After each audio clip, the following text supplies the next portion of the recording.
Hello. This is Notary Life with Kimmi. Well, hey guys, I wanted to come to you and talk about strange notarizations today. So what do I mean by strange notarization? So when you're out there notarizing, you're going to get all kind of requests, and it's going to be like, really?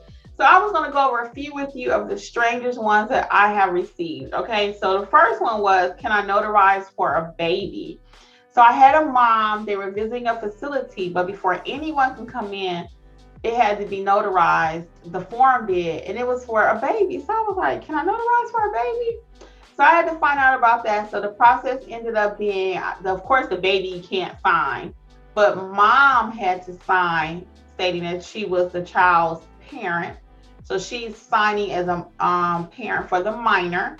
And that's how we got that accomplished. Another strange notarization is I had a teenager that actually has sold some artwork to someone, and they needed to have a document notarized. So can you notarize for a teenager? Similar situation as the baby, but the answer would be a little bit different because they're older. So they might have a school ID or something. So you have to see what your state says on all these different types of strange notarizations that I'm telling you about. But that's another one that was strange. And I was able to complete it, and the child did have a form of ID. Also, can you use an expired ID? And if so, how old can it be? So in the state of Georgia, we don't have that type of restrictions about expired ID. It just has to have certain criteria, certain things, and we can use it. But in your state, can you use an expired ID? Let me know. Do you know what your state rules say? The next one is, can a family member serve as a witness on a document for someone? In most states and most companies, the answer is going to be a flat out no.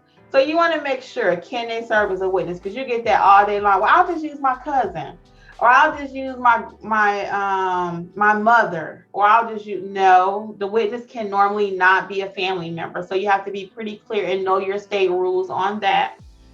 Also, can you notarize a document in a foreign language? So the document is in Spanish or French, and you don't speak that language. Can you still notarize it? Let me know what your state says.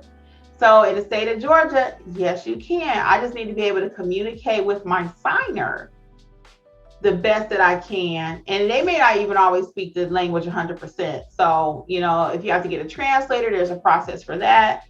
But that's just something else to think about. What happens when you get it and it's in a different language? What if the document has already been signed? That's another one. Have you ever had somebody bring you a document that's already signed? Can you notarize it? What's your process? So in my case, if it's signed, depending on what it is, I will have them sign the journal, and I could look at that again. I might have them re-sign the document. So depending on what kind of document, if they're under oath, there's a lot of variables that go under there, but just something else to think about when it comes to like a weird or a different notarization. So I wanted to share these little tips with you and just make sure you know what your state says about all the above things that we talked about. So now's a good time to go ahead and prepare and plan and know what to do. Don't just wait until you get into that situation. Go ahead and know what your process should be right now. So this is Notary Life with Kimmi. I thought I'd just share a few little tips with you today. Okay, bye.